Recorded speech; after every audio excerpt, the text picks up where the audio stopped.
সকলকে জয় যিশু।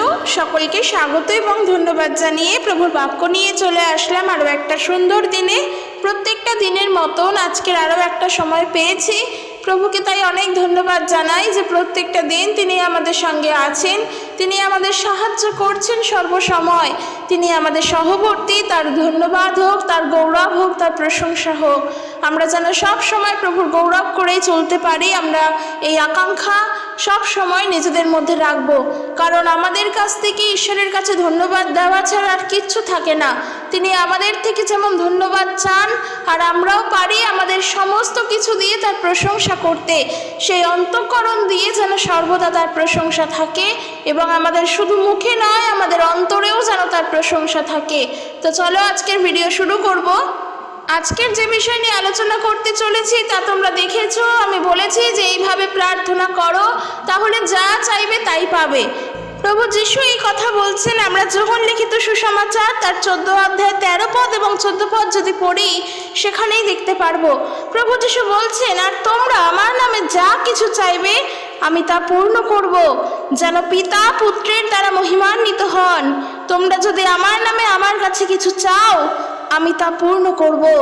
ঈশ্বরের গৌরব হোক, তিনি আমাদেরকে এই কথা বলেছেন। তিনি তার শিষ্যদেরকে এই কথা বলেছেন যেন তারা প্রভু যিশুর নামে কিছু চায়।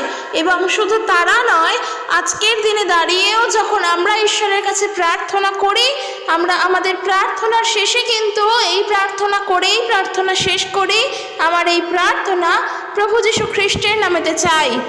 তারপর আমরা আমেন বলে প্রার্থনা শেষ করি, তাই তো? কারণ প্রভু যিশু বলছেন যে আমার নামে যা কিছু চাইবে আমি তা পূর্ণ করব। দেখো, প্রভু যিশু তো এই কথা বলেছেন এবং আমাদের শিখিয়েছেন আমরা যেন তাকে জানতে পারি। কিন্তু বর্তমান সময়ে দাঁড়িয়ে এই একটি বাক্য দ্বারা কত মানুষ আজকের ভুল প্রচারও করে চলেছে, ভুলভাবে প্রভু যিশুর কথা বলে চলেছে, আর যার ফলে নানান রকম সমস্যার সৃষ্টি হচ্ছে। কেন এই কথা বললাম? দেখবে অনেক জায়গায় এরকম প্রচার হয় যে তোমরা আসো, যিশুর কাছে আসো, এসে যিশুর নামে চাও, তোমরা যা চাইবে তোমরা তাই পেয়ে যাবে। কিংবা এমনওভাবে প্রচার হয় যিশুর নাম, যে যিশুর কাছে আসলেই রোগ ব্যাধি সুস্থ হয়ে যাবে, শরীরের জ্বালা যন্ত্রণা কেটে যাবে, মনের যন্ত্রণা কেটে যাবে, শারীরিকভাবে মানসিকভাবে সুস্থ হবে। তাই যিশুর কাছে এসো, কারণ যিশু বলেছেন তার নামেতে যা চাইবে তুমি তাই পাবে। এইভাবেও যিশুর নাম প্রচার হচ্ছে এবং নানা মানুষ এইভাবে আজকের প্রভু যিশুকে প্রচার করছেন। এর ফলে কি হচ্ছে? এর ফলস্বরূপ এই যে যখন বর্তমান সময় দাঁড়িয়ে বিভিন্ন জায়গায়, পশ্চিমবঙ্গের বিভিন্ন জায়গায় খ্রিস্টের যারা বিশ্বাসী তাদের উপর অত্যাচার হচ্ছে, তখন সেই বিশ্বাসীদের ওপরে হামলা এই কারণেই বেশি হচ্ছে, কারণ তারা বলছেন, যারা বিরোধী দল তারা বলছেন যে যিশুর কাছে আসলেই সব ঠিক হয়ে যাবে। এই লোভ দেখিয়ে তারা খ্রিস্টান করে দিচ্ছে। দেখো, সমস্যাটা কিন্তু অনেক জায়গাতে রয়েছে।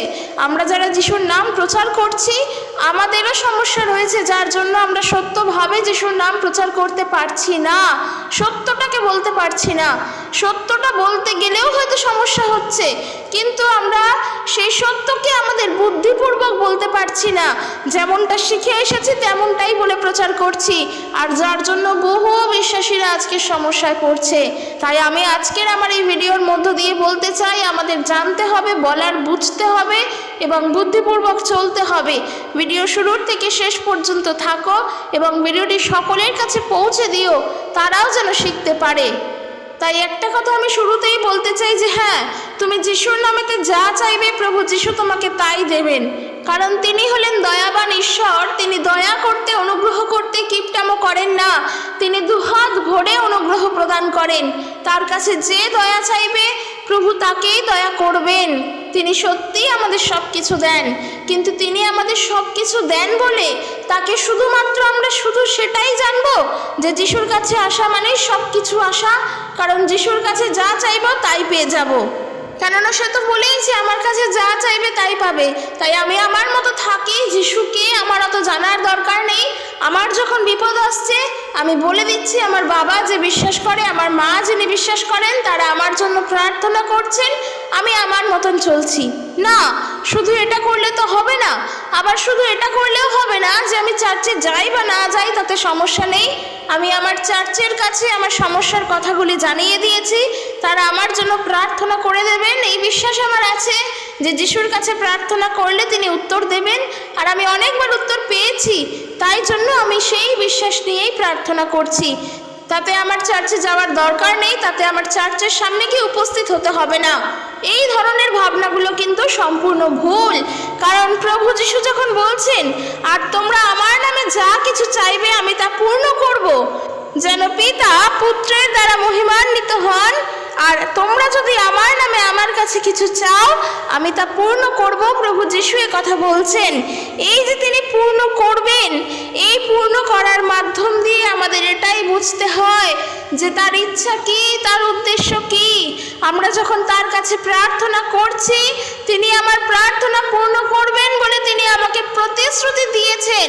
তাহলে আমাকে প্রার্থনা করতে হবে সেই মতন যাতে তিনি পূর্ণ করেন।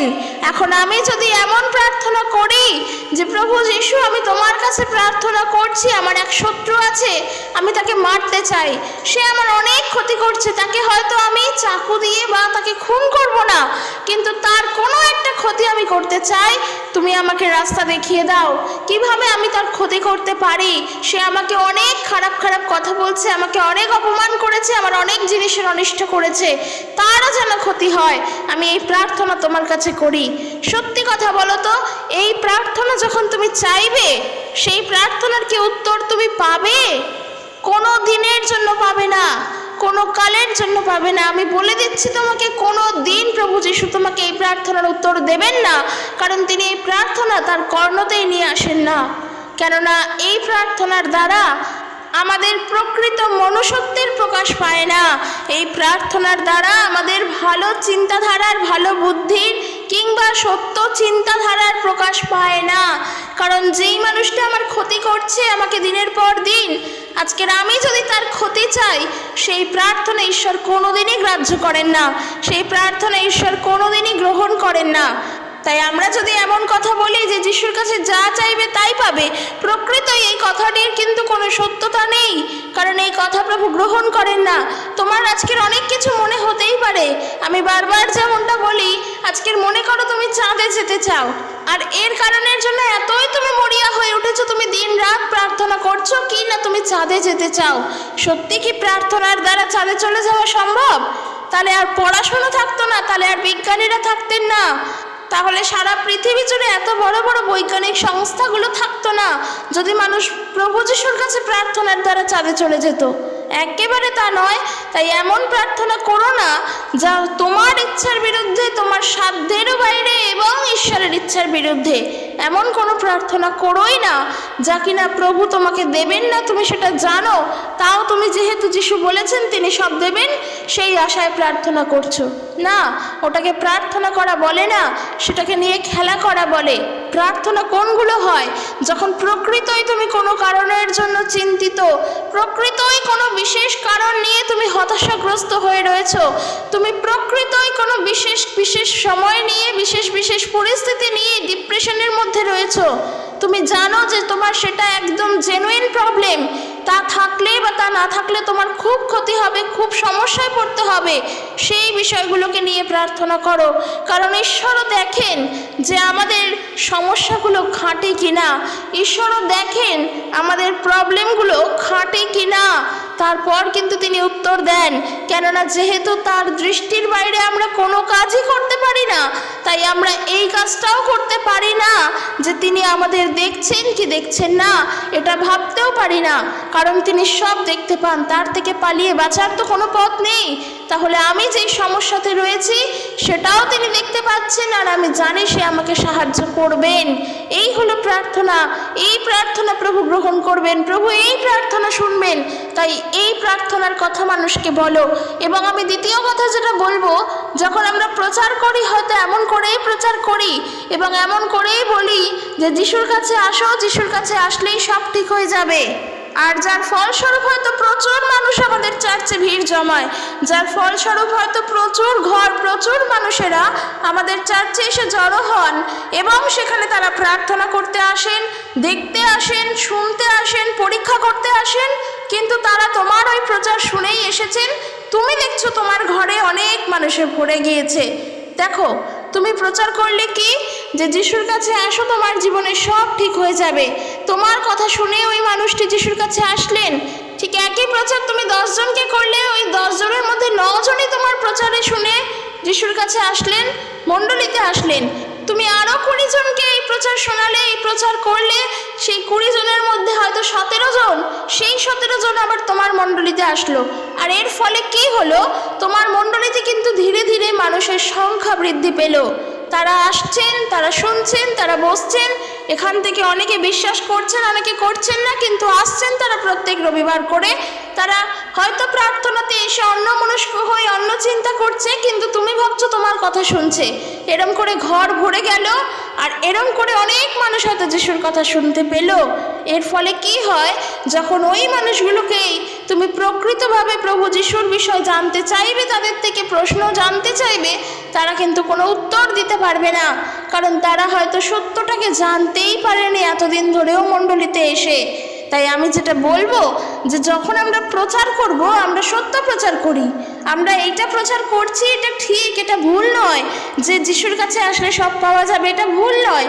কিন্তু ওই যে বলা আছে না, যে শুধু মন দ্বারা নয়, শুধু অন্ধবিশ্বাসীর মতো চোখে দেখে নয়, বুদ্ধিপূর্বক আমাদের চলতে হবে, বুদ্ধিকেও কাজে লাগাতে হবে। তাই জন্য বলছি যে যখন তাদেরকে জিজ্ঞেস করবে, তারা উত্তর দিতে পারবে না, তখন বুঝবে যে তুমি এখনো হয়তো সেই সত্য প্রচার করতেই পারোনি। কারণ তারা যদি সত্য শোনে, সত্য বলবে, কিন্তু তারা এটাই শুনে এসেছে যে যিশুর কাছে গেলেই সব পাওয়া যায়। আর এর ফলস্বরূপ কি হচ্ছে? চারিদিকে এই কথা প্রচারিত হচ্ছে এবং প্রভু যিশুর নাম নিন্দিত হচ্ছে তা নয়, কারণ যিশুর নাম কোনোদিনও নিন্দিত হবে না। সেটা কোনো মানুষের দ্বারা হবে না, কিছুর দ্বারা হবে না। যিনি প্রশংসার, তিনি প্রশংসনীয়ই থাকবেন। আজকের এইখানে নিন্দা হচ্ছে যিশুর নাম, কিন্তু অন্যদিকে যাও, শহরের অন্য প্রান্তে যাও, সেখানে যিশুর গৌরব হচ্ছে। তাই এটা ভেবো না যে চারিদিকে যারা কিনা চার্চ ভাঙছেন, যারা কিনা অত্যাচার করছেন, তারা যিশুর নামকে নিন্দা করছে। তারা কি করছে সেটা তারা জানে, কিন্তু প্রভু যিশুর নাম প্রকৃতভাবে নিন্দিত হচ্ছে না। ঈশ্বরের নাম প্রশংসনীয়, তা চিরকাল প্রশংসনীয়ই থাকে, তা কখনো পাল্টায় না, তা কখনো নিন্দিত হয় না। কিন্তু সমস্যা হচ্ছে কাদের ওপর? এই বিশ্বাসীদের ওপর। তাই আমরা যখন প্রচার করতে যাব, আমরা এমন প্রচার করি যার দ্বারা মানুষ সত্য জানতে পারে। আজকের আমরা বলছি যিশুর কাছে আসলে সব হয়ে যাবে, এই কথাটার ব্যাখ্যা কিন্তু ভুল হচ্ছে। যারা কিনা প্রভু যিশুর বিরুদ্ধে, তারা এর ব্যাখ্যাকে ভুল করছে। তখন তারা এই দোষারোপ তুলছে কি, যে 2 কেজি চালের জন্য, 2 কেজি ডালের জন্য তারা কিনা ধর্ম পরিবর্তন করছে, তারা হিন্দু থেকে, সনাতন ধর্ম থেকে খ্রিস্টান ধর্মের হয়ে যাচ্ছে। তাদেরকে লোভ দেখানো হচ্ছে, তাদের বলা হচ্ছে যিশুর কাছে আসলেই রোগ সুস্থ হয়ে যাবে। এই লোভ দেখিয়ে, টাকার লোভ দেখিয়ে তারা চারিদিকে খ্রিস্টান তৈরি করছে। ঠিক এই কথাগুলি কিন্তু তারা তুলছে। আর যার জন্য হয়তো আমরা চিন্তাবোধ করছি, আমরা বিশ্বাসী হয়ে ভাবছি যে সত্যি আমরা কি করব, এবার আমাদের কি করণীয়, আমাদের কি করা উচিত। কিন্তু আমি এটা বলতে চাই যে যখন আমরা যিশুর নাম প্রচার করছি, এই সময় দাঁড়িয়ে, বর্তমান সময় দাঁড়িয়ে যখন যিশুর নাম আমরা প্রচার করছি, তখন আমরা যেন বুদ্ধিপূর্বক প্রচার করি। কারণ আমরা তাদের কাছে গিয়ে যদি এটাই বলি যিশুর কাছে আসো, তুমি সব পেয়ে যাবে, সে কিন্তু আসবে আমার কথা শুনে। আর সে যখন এসে দেখবে যে না, কিছুই পাচ্ছে না, হয়তো সে বাইরে বেরিয়ে 2টো খারাপ কথাই বলে গেল, আর তার সেই 2টো খারাপ কথাই হয়তো চারিদিকে রটে গেল। আর এই রটে যাবার ফলে তাদের উপরেই হামলা আসলো, সমগ্র খ্রিস্ট বিশ্বাসীদের উপরে, ওই এরিয়ার মধ্যে যতজন বিশ্বাসী আছে তাদের উপরে হামলা আসলো। তাই জন্য বলছি, এমনভাবে প্রচার করো যেন মানুষ প্রভু যিশুকে জানতে পারে, তারা যেন তাদের বিশ্বাস দ্বারা যিশুর কাছে আসতে পারে। আর শুধু এখনকার পরিস্থিতি বলে নয়, এই প্রচার সব সময়ের জন্যই আমাদের মনে রাখতে হবে যে যিশুর কাছে আসলেই সব পাওয়া যায়। তাই যেই মানুষটি আজকের 12 বছর ধরে, 17 বছর ধরে আর্থিক সমস্যা, কিংবা রোগগ্রস্ত হয়ে পড়ে রয়েছে, ওই মানুষটা যখন তোমার কথা শুনে যিশুর কাছে এসে দেখলো যে প্রকৃতই যিশুর কাছে এসে আমার এই 12 বছরের আর্থিক সমস্যা দূর হয়নি, কিংবা হ্যাঁ রোগ থেকে হয়তো আমি ভালো আছি, একটু হলেও ভালো আছি, কিন্তু আমার আর্থিক সচ্ছলতা আসেনি, ওই মানুষটি কিন্তু বলবে যে তুমিই তো বলেছিলে যিশুর কাছে আসলে সব পাওয়া যায়, কই আমার তো কোনো পরিবর্তন হলো না, আমি তো এখনো পর্যন্ত সেই কষ্টের জীবনের মধ্যেই রয়েছি, তাহলে যিশুর কাছে এসে আমি কি পেলাম? যদি এই প্রশ্নটা কখনো করেন তখন আমরা উত্তর দিতে পারবো তো? তার কারণ আমরা যখন প্রভুর কথা মানুষের কাছে বলছি, আমরাই তো সঠিকভাবে বলছি না। শুরুতেই তাদেরকে আমরা এমন এমন বিষয়গুলোই জানাচ্ছি যেন তারা আকৃষ্ট হয়, কারণ তাদের ওই প্রবলেমগুলো আছে। হ্যাঁ, সেগুলো তো অবশ্যই বলবো, কারণ এটাও একটা বুদ্ধি যে আমি চেষ্টা করব মানুষের মন যেন ঈশ্বরের প্রতি নরম হয়, আর তার জন্য যেমন প্রচার করা দরকার আমি তেমনই করব, কিন্তু সেই প্রচারের মধ্যেও যেন আমার বুদ্ধি কাজে লাগাতে পারি, এমন কিছু কথা যেন না বলি যার জন্য হয়তো পরবর্তীকালে গিয়ে আমাকে এই সমস্যায় পড়তে হবে।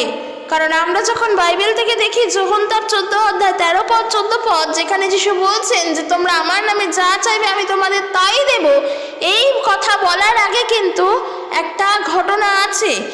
তিনি এমনি এমনি তো বলেননি, তিনি একটা প্রেক্ষাপটে কিন্তু এই ঘটনাটিতে এই কথাটি বলেছেন। তাই আমরা যদি দেখি যোহন তার 14 অধ্যায় 10 পদ থেকে, সেখানে প্রভু যিশু বলছেন, তুমি কি বিশ্বাস করো না যে আমি পিতার মধ্যে আছি আর পিতাও আমার মধ্যে আছেন? প্রভু যিশু ফিলিপকে কথা বলছেন, কারণ ফিলিপ যিশুর কাছে দেখতে চেয়েছিলেন যে ঈশ্বরকে। তখন যিশু বলছেন, যখন আমি বলি যে আমি পিতার মধ্যে আছি আর পিতাও আমার মধ্যে আছেন, তখন আমাকে বিশ্বাস করো। যদি তা নাও করো তাহলে আমার করা সমস্ত অলৌকিক কাজের কারণেই আমাকে বিশ্বাস করো, কারণ যে আমার উপর বিশ্বাস রাখে আমি যেই কাজই করি না কেন সেও তা করবে। বলতে কি, সে এর মহৎ মহৎ কাজ করবে, কারণ আমি পিতার কাছে যাচ্ছি, আর তোমরা আমার নামে যা কিছু চাইবে আমি তা পূর্ণ করব।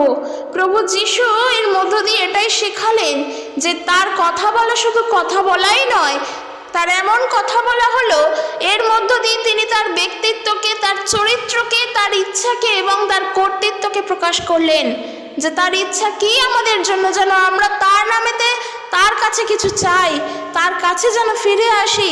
তার চরিত্র, তার ব্যক্তিত্ব এটাই যে তিনি হলেন ঈশ্বর, তার অন্তরে তার মধ্যেই হলেন ঈশ্বর এবং তিনিই হলেন ঈশ্বর। তার এই কথার মধ্য দিয়ে এটাই প্রকাশ পায় আমরা যেন তার এই ইচ্ছাকে অনুসরণ করেই তার কাছে প্রার্থনা করি।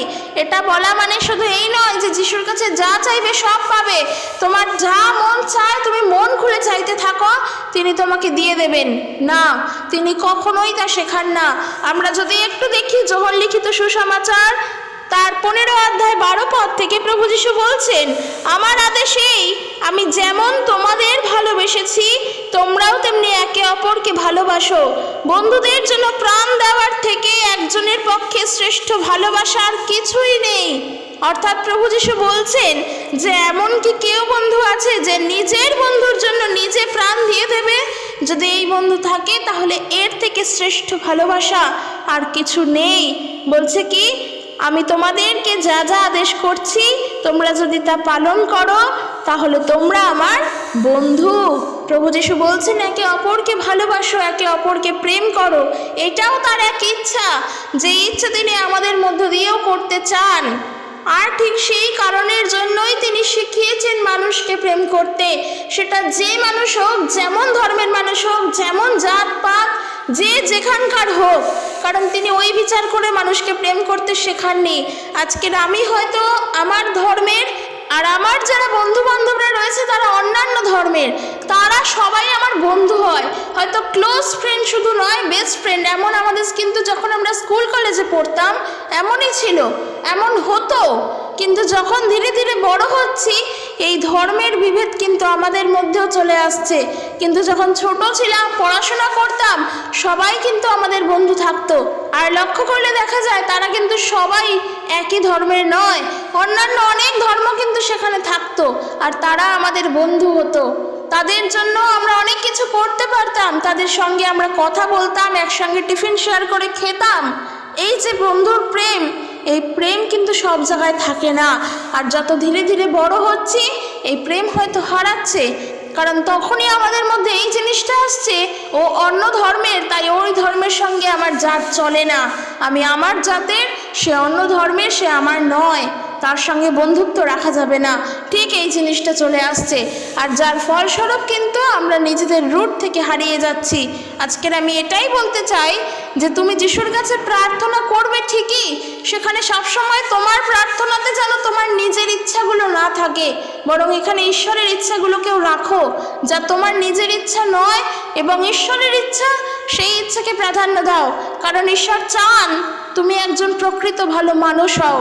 তার জন্য তোমার কোন ধর্মের মানুষের সঙ্গে তুমি বন্ধুত্ব করলে আর করলে না প্রভু সেটা দেখছেন না, বরং এটাই তিনি শেখাচ্ছেন যেন আমরা মানুষকে প্রেম করে তাদেরকে আপন করে কাছে ডাকতে পারি।